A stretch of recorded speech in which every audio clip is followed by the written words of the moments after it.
I'm going to be talking about logarithms, logarithms to the base 10. So for example, if I have a number which is 100, I can think of that as 10 squared, or 10, to the power 2. So 2 is the logarithm of this number, 100, to the base 10. 1,000 is 10 to the 3.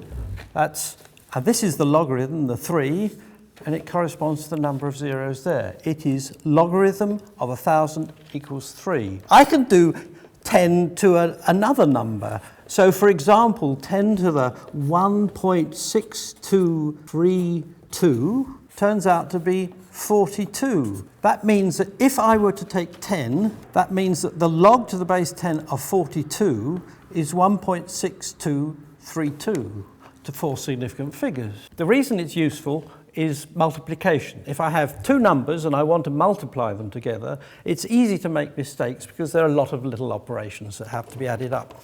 If you go through logarithms and you get a logarithm of a number such as 42 and you multiply it with another number such as 37 or 59 or 200, you get the logarithm of that number and you add these numbers together. Let me show you an example. 37 times 59. Now I can write 37 as 10 to the 1.5682 and multiply that by this number, which is 10 to the power 1.7709. And when I multiply these numbers together, all I have to do is add this number to that number to make this into 10 to the 3.3391. That's like a shortcut. Yes, instead of multiplying numbers, you're adding this to that to get this exponent. And that number, it turns out, is 2183. Instead of having to write this out longhand as 37 times 59 and work it all out in gory detail, which will require 9 times 7 and 3 times 9 and then 5 times 7 and working it out and not making a mistake, all you have to do is addition, which is much easier. And if I were to do division, I would do subtraction, which is much easier. Addition and subtraction are much easier than multiplication and division. So this is a great simplification. It makes your life much easier. The catch is that you have to know these numbers. 37 is 10 to the power of this. So where did I get that from? Where did I get 59 is this number?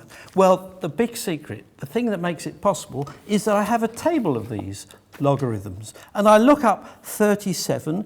This is actually 3.7. So in order to make it 37, I have to add a 1 to it. And it's 1.5682. So that's this number.